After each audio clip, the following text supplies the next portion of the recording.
Hey, I just got a quick video for you today.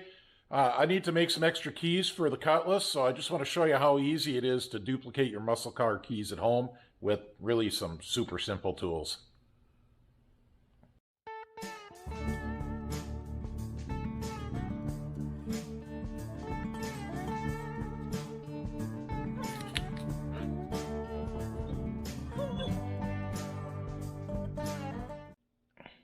So when I got the Cutlass, I got a pile of keys with it.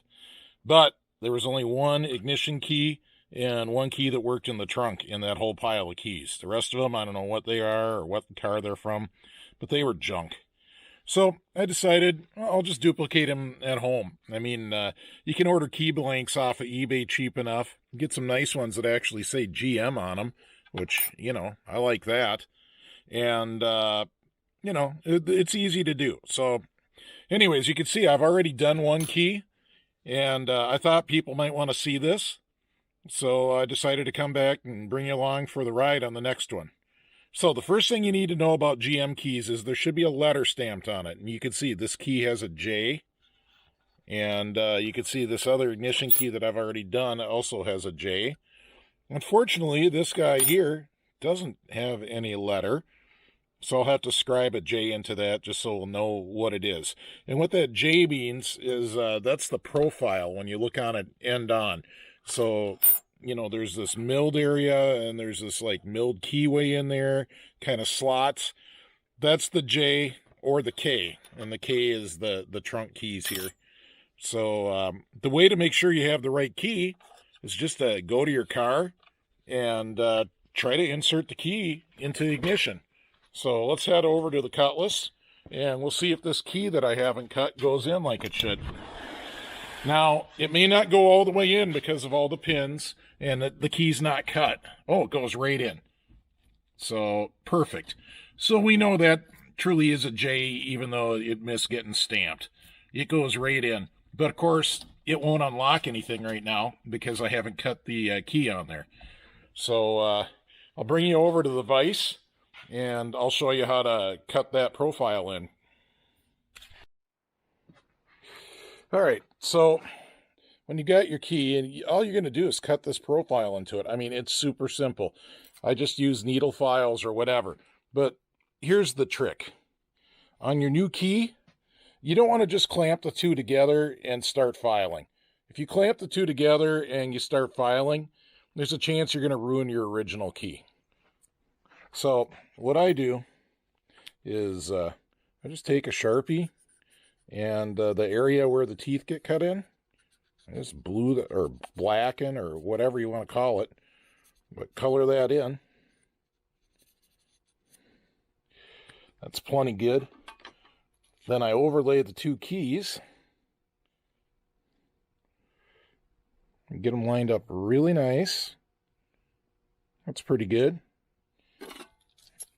Vice grip them together lightly. I mean, I can still kind of slide the vice grip around a little and stuff.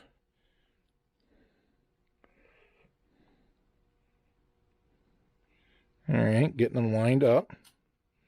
Make sure I like that. So a really important thing is right here, this feature is what stops the key from going in too far. So you have to get that lined up. So just like that, you can see they're lined up.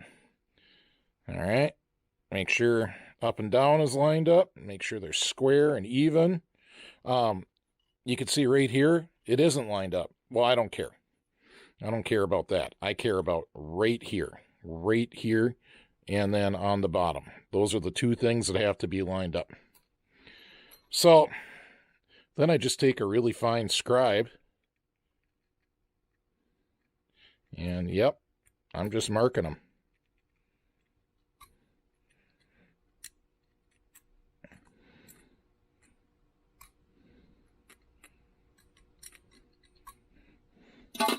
All right. So now I've got that scribed. And you can see the profile of the original key on there. At least I hope you can.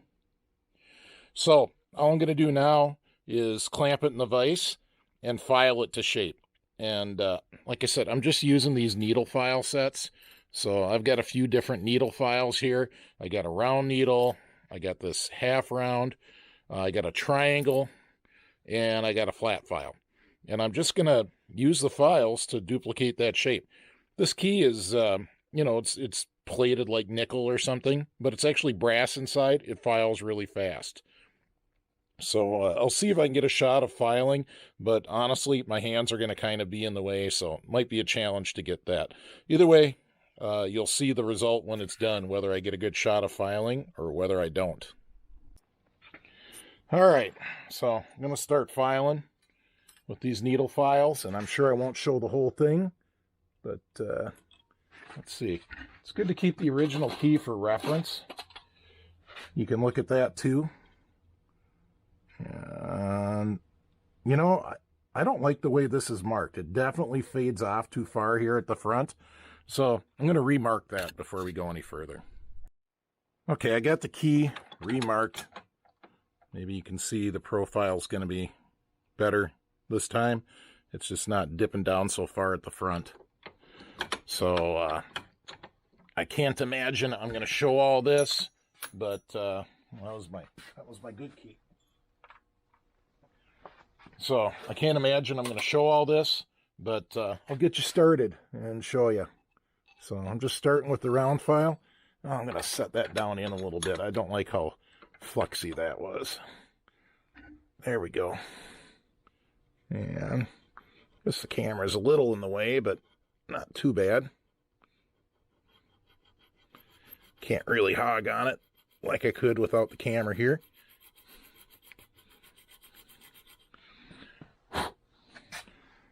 All right, got a little bit to go. Got to move it a little to the front and a little down.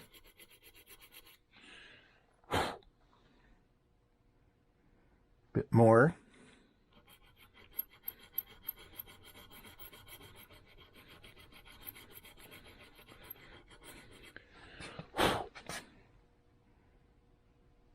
Just still see a hair of the line.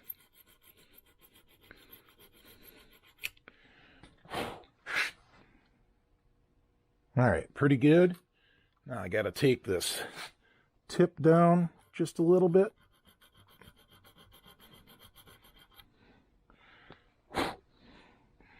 Pull the dust off, kind of round things off. All right, so I'm going to keep going like that, work my way down that profile. I'll bring you back when I'm done. I kind of want the camera out of the way. Okay, so you basically just keep filing until the profiles match. I don't know if you can see that, but these match pretty good. So we'll bring her over to the car and see if it works. All right, I got the light set up. So hopefully I can do this without knocking the light on the floor 58 times. So here's the old worn out key. Oh, that's super smooth how that works. All right. So here's the first key I made before I started making the video. You can tell because I used a blue Sharpie on that. Also, super nice. And then here's the one I made in the video. Not quite as nice. Gotta check, it might need a little more filing. It did work off camera. It isn't working now. So we'll bring you back after I touch it up or decide it's junk, one or the other. All right, so here's the key I made on the video. Once again, you can see that's the one with the black Sharpie. The one I made before the video had blue Sharpie. Gave her a little touch up with the file, a little more. She works good. If I shove it all the way, it still works. So there you go. It really is that easy to duplicate those keys. I live a good 12 minutes from the nearest hardware store, so that's like a 25-minute round trip plus the time I spend in the store. If I'm not filming, I probably have that key duplicated in about 3 or 4 minutes. I mean, it files that fast. It's just brass, and it files that easily. So anyways, I hope this helped you, and don't forget to hit that subscribe button, and we'll see you at the car shows.